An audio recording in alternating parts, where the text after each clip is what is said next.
You're not going to grace David's channel?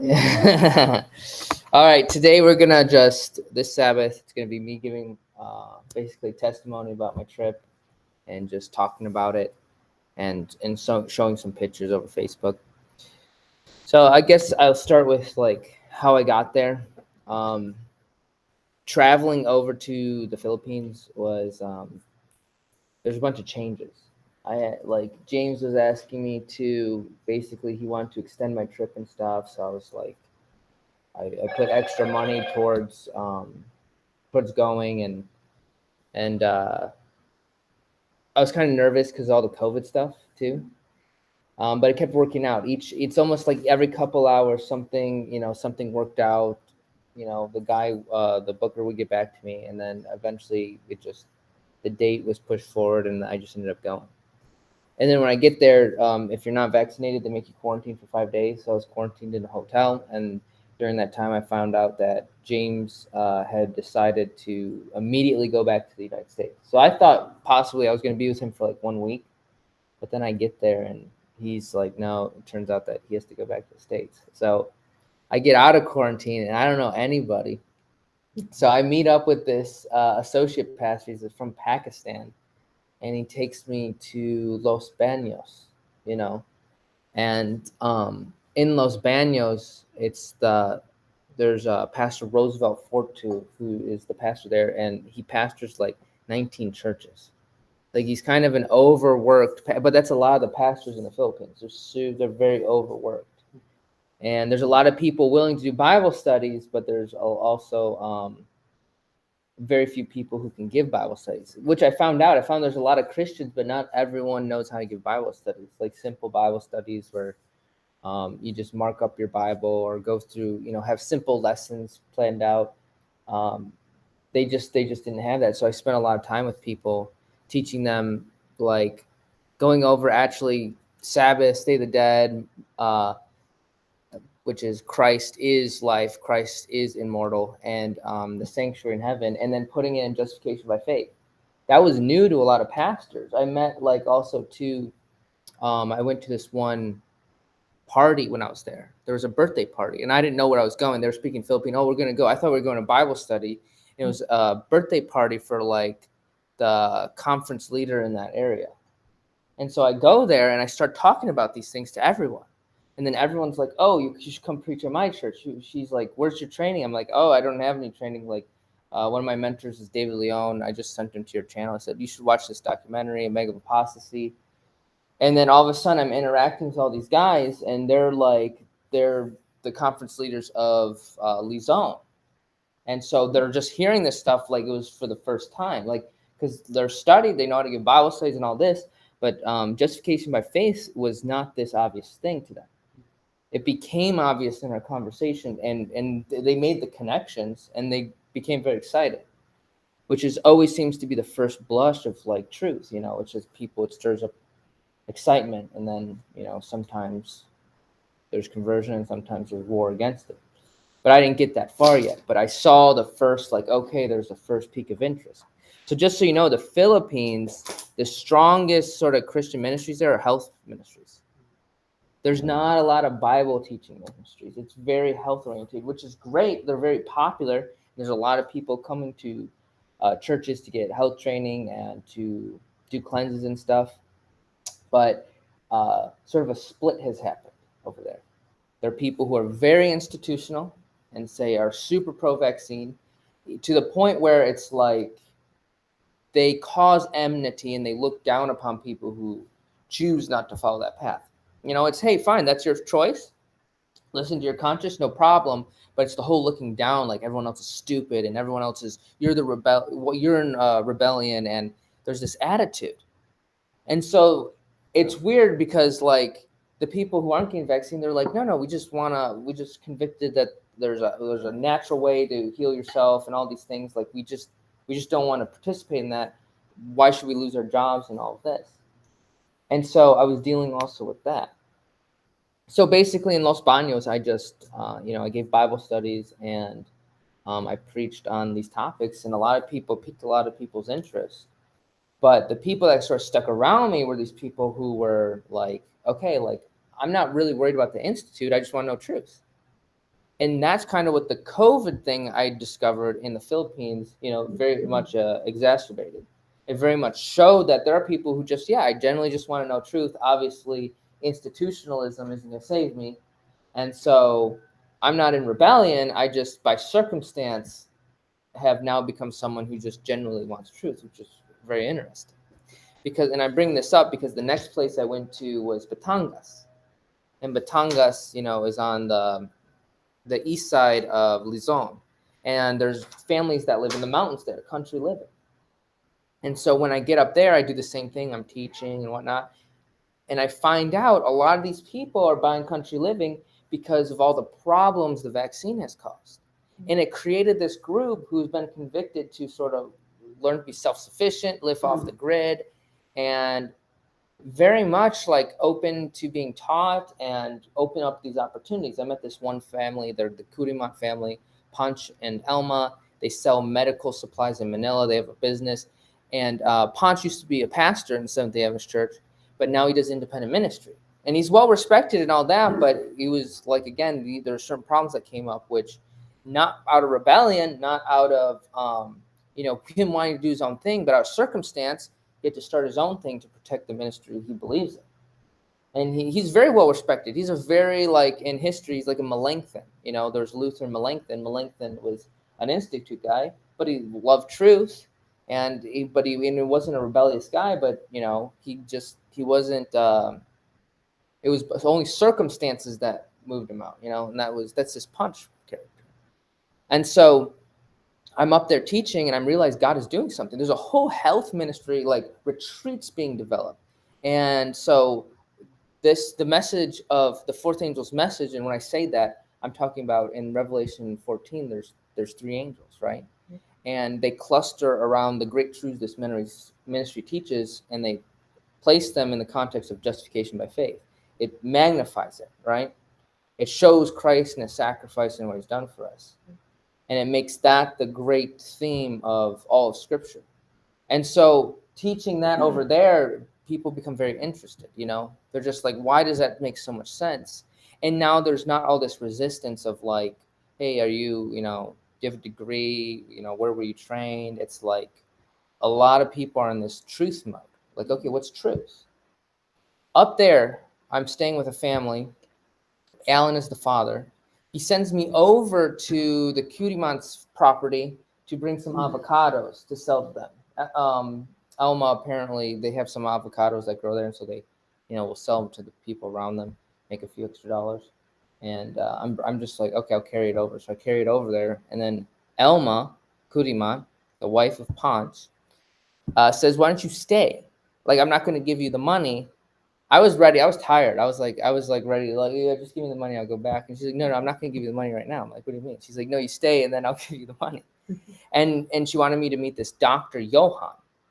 And so this Dr. Johan is like shaking the tree. He's a well-known, respected doctor, but he has his own clinic, his own practice, and he's helping people deal with the vaccine card issue. So over there, you need vaccine cards to travel most of the time. Like military checkpoints all over the place. Now it's loosened up, but I know that, no one's left their post, so this thing's going to tighten up again. It just appears this way. And so he is showing that, okay, he makes a card and signs off of it based on your antibody count. So if you have COVID, he proves that, okay, you are not vaccinated, but you have an immune system against COVID that is effective. And he prints these cards, and people have been able to get around with his version of the vaccine card. And he's doing all the science, and he's presenting it, and he's got that very sober, reasonable, steady mind. And he's really against the vaccine for this reason.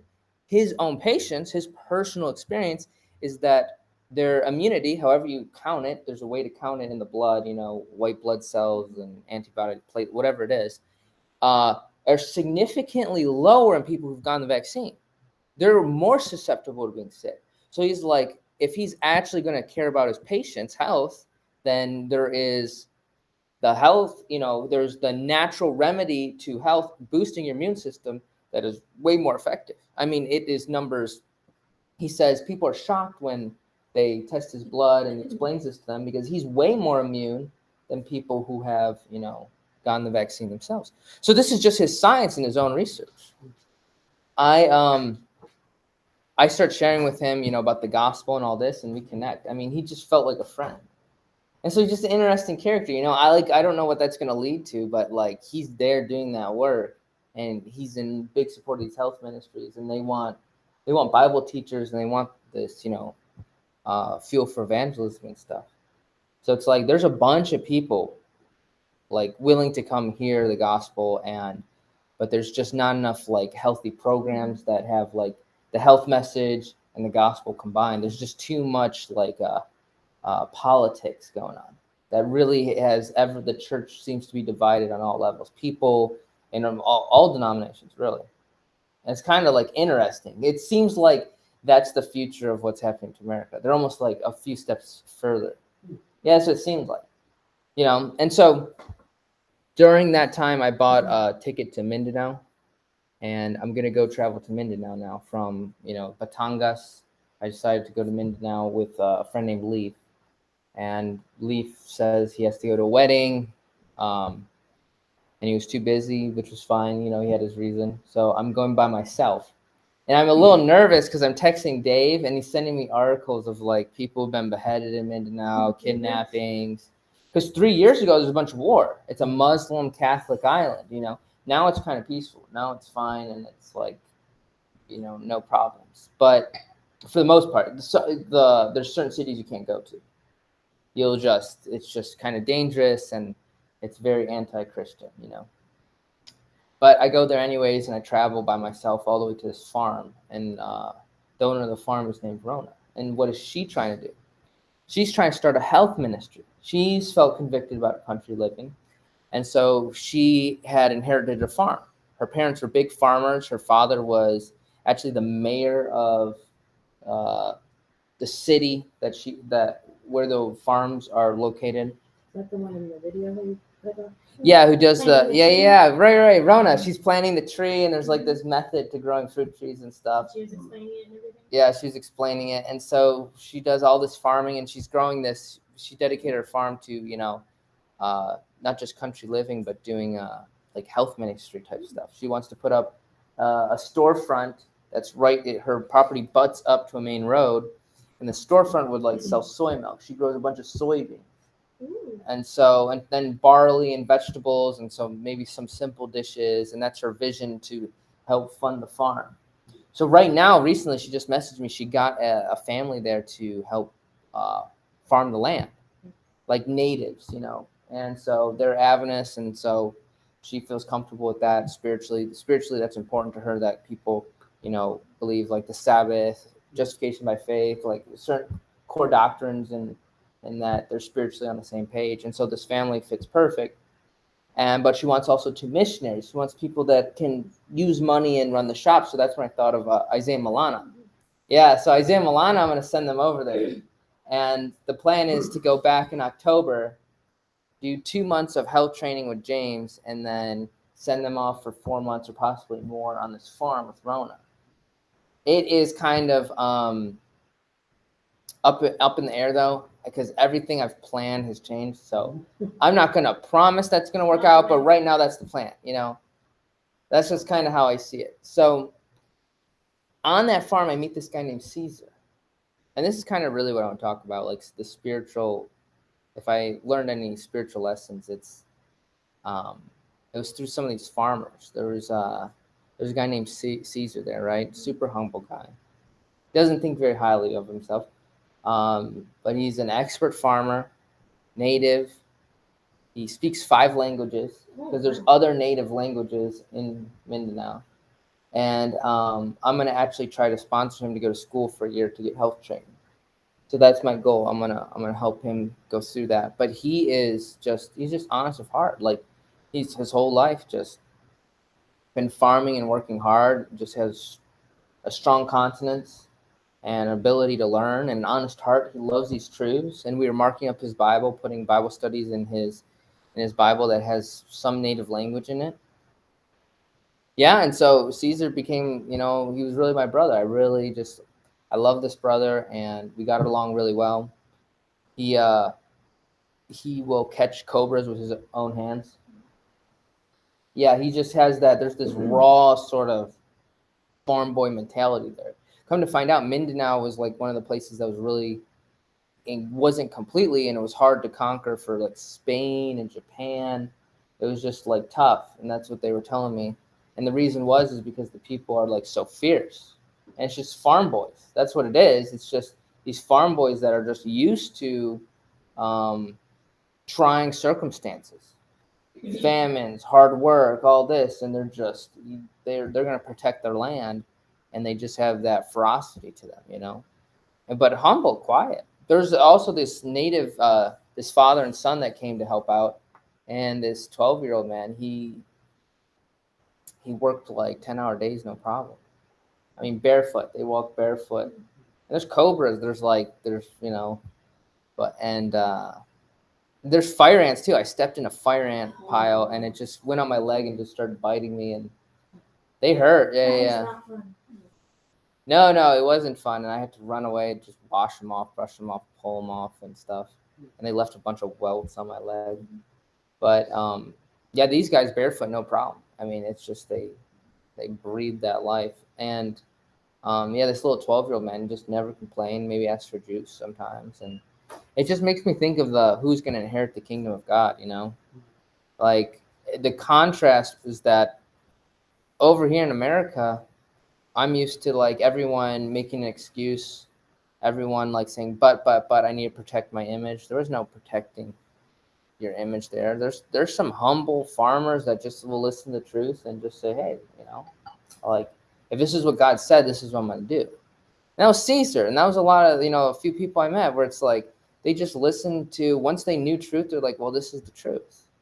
Like, what do you mean? Of course the gospel is going to be hard. Of course the world's going to hate me. He accepted the truth, and his family are spiritualists / Catholics, native, whatever the native spiritual religion there, and they're Catholics. And they really came down on him, but he kept going forward with it.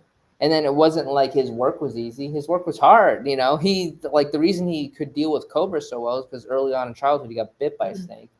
Not a cobra, but he got bit by a snake. He developed this fear. So to conquer his fear, he would go and find cobras.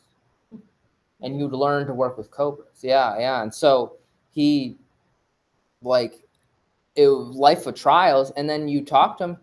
He the whole school opportunity I want to get him into, so that he can get health training, and that other people can access him, and that he can have opportunity basically to take these truths to all over. And the health training is important because there's so many health ministries that'll give him access to getting a job or being able to travel to different ministries to help out, and then bring some great truths and connecting points, bringing the three angels message into the fourth angel, into justification by faith. And so I really saw that in him. And guess how he thinks of himself? He doesn't sit there and say how great he is. He's not very puffed up.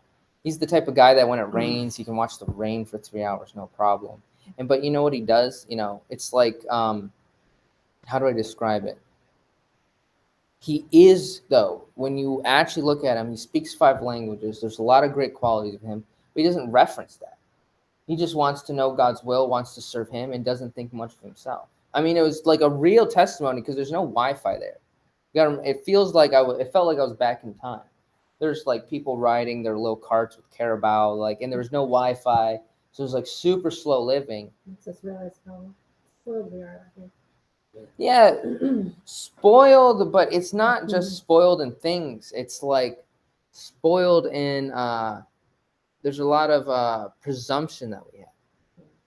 We think we deserve things. We think we should get things. He doesn't think that way. Like, he actually doesn't think that way. He just wants to serve God, and it's like his life is not his own. And if he gets corrected through whichever means, and he knows it's from God, he accepts it. There's no buts. There's no protecting his image. There's none of that. Like, what does Christ say? Like, the meek shall inherit the earth, right? The poor shall inherit the earth.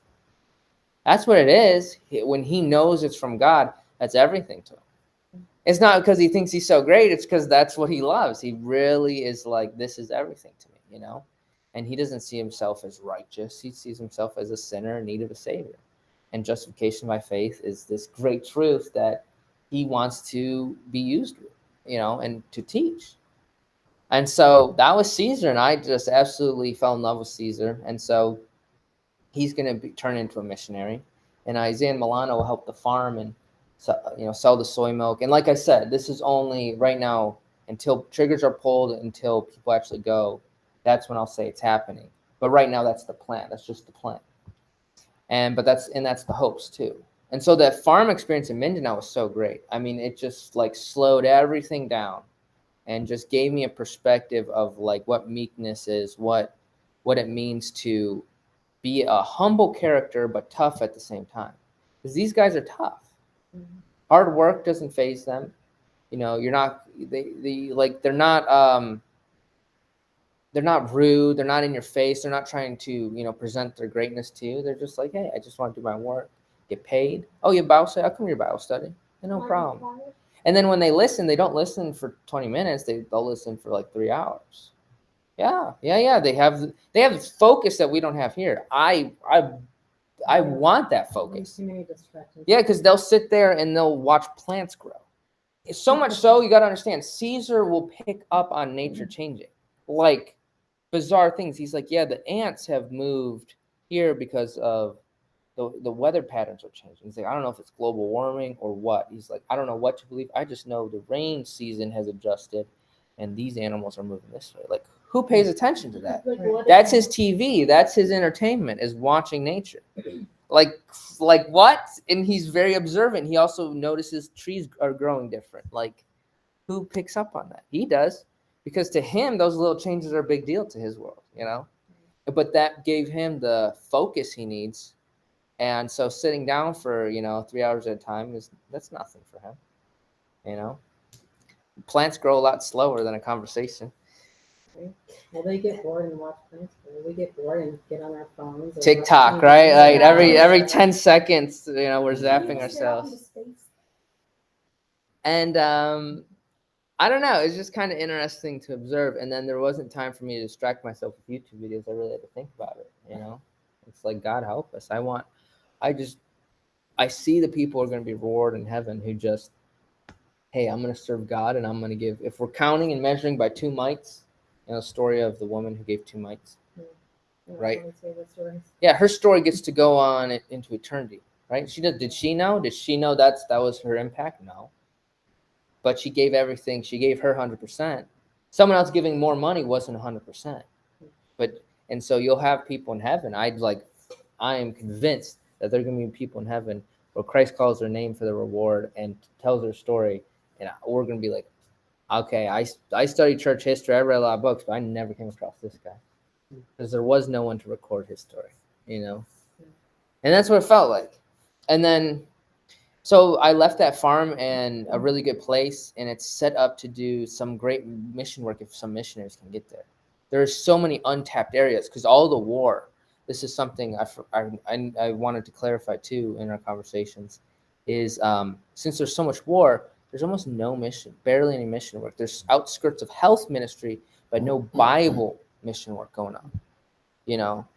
And so while thousands, by the way, in Mindoro, there was someone from the conference there that came down, 5,000 people baptized in Mindoro. Yeah, these rebels through Adventist World Radio were being converted to the truth through listening to these broadcasts. And it was just kind of incredible to hear. Like, it was generals in the military and rebels who have hated themselves and been shooting and killing each other for years now. All of a sudden, a bunch of them are coming together and being baptized in the name of Christ. Yeah, and all they're hearing, all they could get through was, for Bible studies, was through this radio. Because there's no internet. It's just like radio broadcast. And so there's one story that stuck out to me. And it was a soldier who had been killing rebels. And he came across a pastor, and the pastor just asked that he did kill him, like pleading for his life, and he shoots him. And then what was impressed upon his mind was his kind eyes. That's how he described it, his kind eyes. And he felt... Why would he kill the pastor? Because he was told anyone going up the mountain is suspicious. Like, you can't, like, everyone is lying. Everyone, if they are not communicating with the military, they're in cahoots with the rebels. So that was their job, to kill. Like, you traveling, I heard, like, was very dangerous because you had rebels with guns pointed at you, and you had snipers from the military pointing at you. And if it was a season where it's like, hey, time to pull the trigger, like, a lot of people, people get killed. And it wasn't like, oh, we need to figure out if it's the right person. They didn't. That wasn't the case. Yeah. There's zones where it's like we're gonna shoot on sight type stuff. And so this guy gets shot, and this guy becomes converted later on. He says, like, that was a good man. Like, he just saw it in his eyes. He had done something wrong, and now he became converted. Now his brothers are the rebels he was hunting. Yeah, well, what a change in, like, character and perspective, and, like, talk about forgiveness. Like, his people have died that he knows because these rebels. Like, not little things. It wasn't like, it made me think of, like, how many times, like, the big deals and big dramas that I've experienced in America are because people, fight and become selfish, and people just, like, they just decide they want to hate each other, right?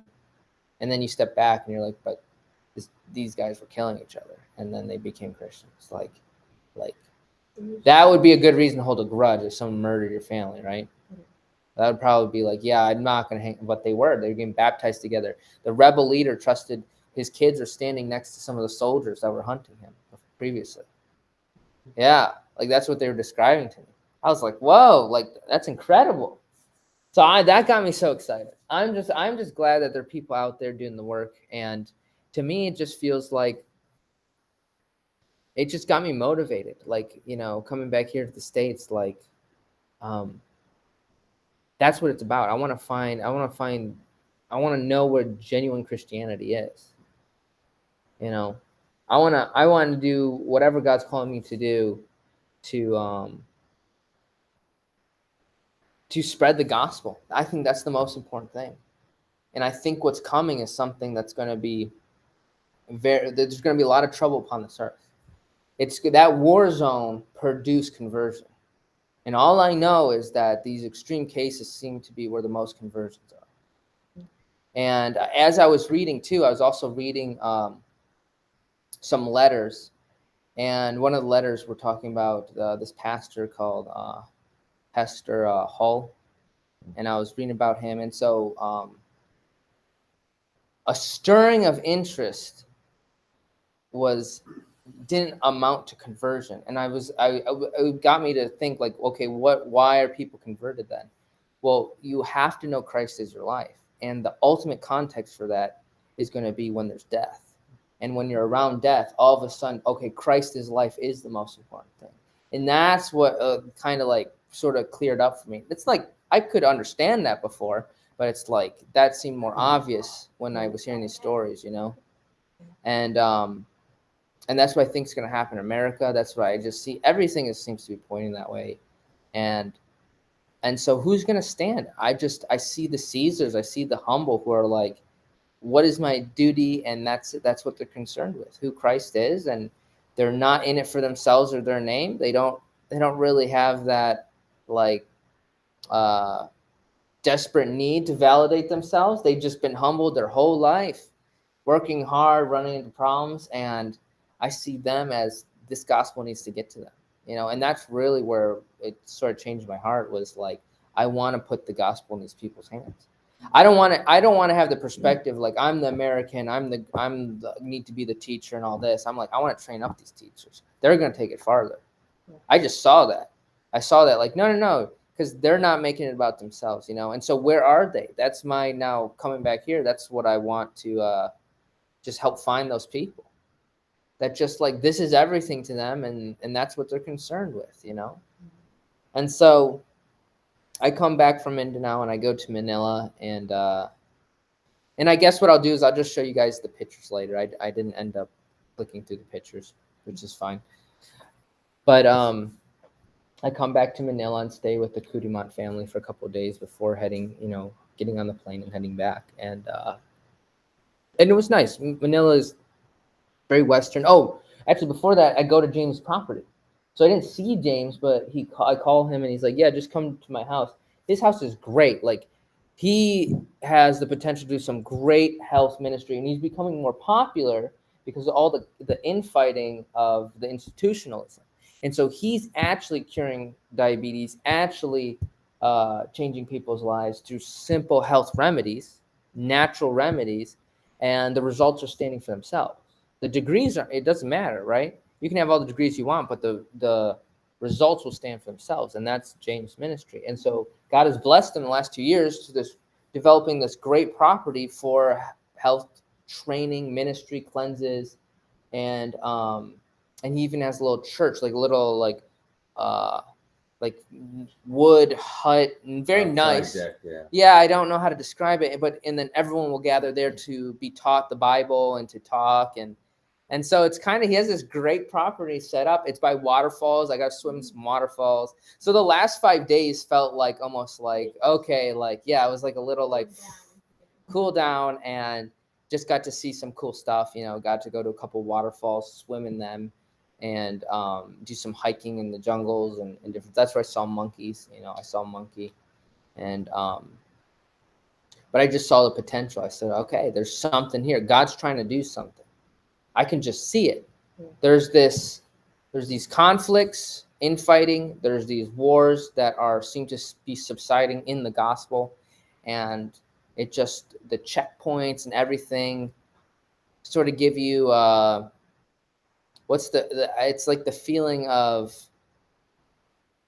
like you're like, I guess I don't know what the word would be, but it would be something along the line, if I were to describe it, of you feel like you can travel because they're letting you, but they can change in an instant. You don't feel like it's safe in the sense that I was safe. It was a good time to be safe, but it could change. It's not dependent on you or the people. It's dependent on the government. Like a flip could be switched. That's what it felt like.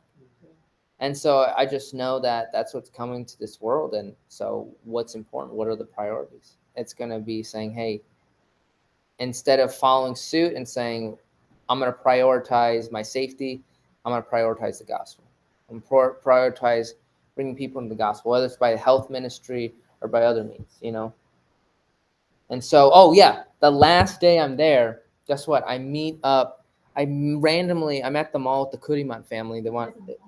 They have huge malls. So the Filipinos love malls because they put air conditioning in the malls, and like literally everyone goes to them. They have like the biggest mall in the world, I think, in Manila.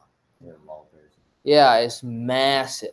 Like it's like you spend all day. Like villages could live in there. Yeah, and so we're just kind of, they're like, oh, let's go out to eat, buy you a shirt, and then we'll send you off. I'm like, oh, okay. So I'm going with them, and I decide to text my friend, Steven. And I haven't seen him in 4 years. I haven't talked to him in probably a couple years. He's like, oh, hey, Zach. He's like, hey, right now I'm in the Philippines. Like, Same thing I had. Really? And my other guy, Enter. And I'm like, he's all saying, you're not in the Philippines, are you? I'm like, yeah, I'm in the Philippines. We're elders together. So, in Monterey. So I FaceTimed him. That's how I met up with him in Maduro to work with the money on. Through him. I was in the Mall of Asia. That's how you met James too, right? Yeah. I was in the Mall of Asia when I. Oh, really? Yeah. No way. Yeah, That's Starbucks exactly. Yeah. Oh. You went to Starbucks? No. But I was So right. Yeah. I just tripped. That's so funny. So I'm in the Mall of Asia, and I randomly decide to message him, and he's like, "Yeah, I'm in the Philippines." I'm like, "Oh, I'm in the Philippines." I FaceTime him. I'm like, in the Mall of Asia. He's like, "What?" He's like, "Where are you?" So where I was staying, he was staying in the Adventist hospital, and I was staying. Yeah. They got the little cafeteria. Yeah, they got a little cafeteria. So he was staying just that day there, and then I was staying at a place right next to it. Yeah. So we met up and we start talking, and he's doing all this ministry. He's doing like his ministry goes around the world that he's part of, and they like help people learn how to farm, self-sustain, bring them out of poverty. Oh yeah, it's this great outreach, because a lot of poor countries, all these ministries come in and they just give them a lot of handouts, and it cripples that society because no one learns skills. They just wait for handouts. And so his ministry does the opposite. They teach them how to start getting plumbing, how to clean, how to eat right, how to farm. and they basically set up a little civilization, train up leaders and all this.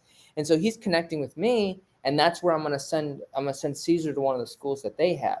And so they're in Africa, they're in Philippines, and Stephen was so excited. He's like, this is from God that we're meeting. Like, this is a divine appointment.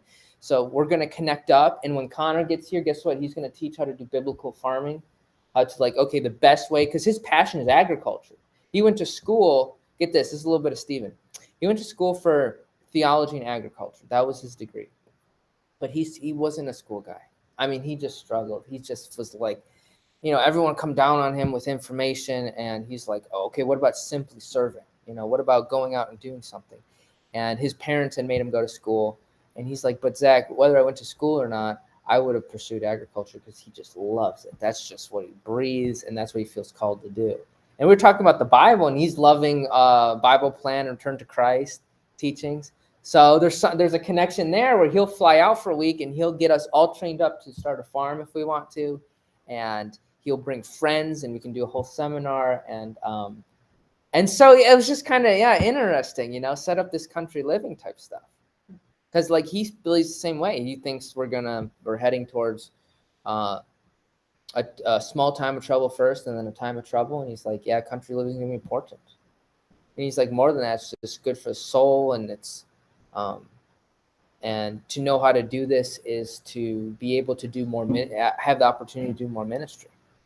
He's like, and so you don't want your ministry to fizzle out just because you ran out of food or you ran out of money. He's like, let's work together, and if Connor buys some property, I'll come out and I'll train him how to use the land. Beautiful. And that's his calling, man. He is in his calling, helping people learn about agriculture. That's his ministry, man. That is he wants to bless everyone he can with his knowledge and his love of agriculture. And then he trains people up in the Bible and all this. But then I was teaching him about the Sabbath and justification by faith, that everything. And one of my favorite books, The Great Controversy, you can teach just using the Bible. All those concepts can be taught in the Bible. And I was telling him all this, and he was getting so fascinated, so into it. And so it was just so crazy the last day connecting with this Stephen. Canine. Yeah. And last time I saw him was in Michigan. The whole trip it wasn't even your trip, it was Scott's trip. Yeah, it turned into this wild, different thing. Mm-hmm. And a big lesson too was because you got to understand, when I was on the farm, I got sick. I got just some IBM, and I'll spare you the details. It just pictures. Yeah, I didn't take pictures of that. Please I ask would. when you did. But I was just feeling so sick and weak, but I also saw all the potential there, and made some great connections with Caesar, and so there's missionary opportunity there. Plus I've met Stephen, plus I met some, the Kudimont family, and some people who have the businesses and wealth to help move things forward. So I don't know what that all means, but it's all seemed to be connected. And you got to understand, Rona's farm, the James thing, and Stephen, it was all kind of a disconnected thing. And then I felt the way God used me was to all of a sudden string everyone together and say, hey, this is what's going on. This is what you need to see. God is doing something here. And that's really what he seemed to use me in a month. But the actual development of ministry and everything, it's going to take more time. A lot of things have to happen and move forward. But there must be the end of the world, because God has taken a people off the grid, training them in the three angels message in the context of justification by faith. It's easy to communicate through a language barrier to the people of the Philippines. People seem to get it. Some people seem to ignore it. Of course, you're going to have those people, it's not like this perfect, everyone gets it. But there was enough people who were like, wow, that made perfect sense to them. Yeah, that's what it felt like. And it's how much language do they have to understand this? I guess enough to get it. It's not an intellectual thing. It's going to be this heart thing. And just God quickening some people. And so that was pretty much the whole trip, and it felt too short. I felt like I could stay there way longer, but, at least I want to go back. At least it was enough to just get me. I want to go back. There's more to do. And over there, it's like the doors seem to just open up, like really open up. And I'm used to like California, the time I spent there, where you work really hard for a couple things to happen. There's a lot of promises. There's a lot of hopes getting stirred up, right? But here, people are just moving.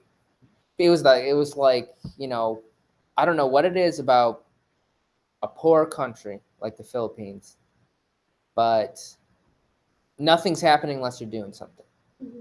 They learn to live off each other, off their land, do all things the natural way. Out here in America, you have everything handed to you.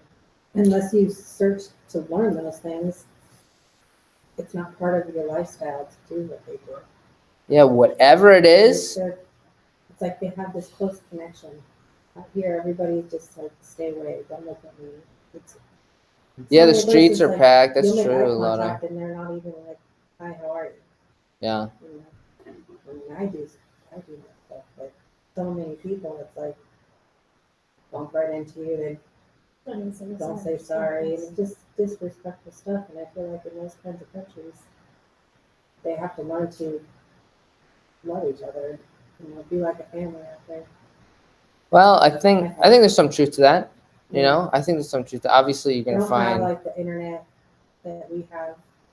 Maybe some places. in Luzon is very internet. Mindanao, it's like a lot of dead spots. But I think what I'm trying to get at is like, yeah, there's that element of like people are familiar with each other and they're very hospitable. Philippines are like famous for their hospitality. But what I'm kind of driving at is that the country living, the people who just want to follow God, there's this almost fearlessness.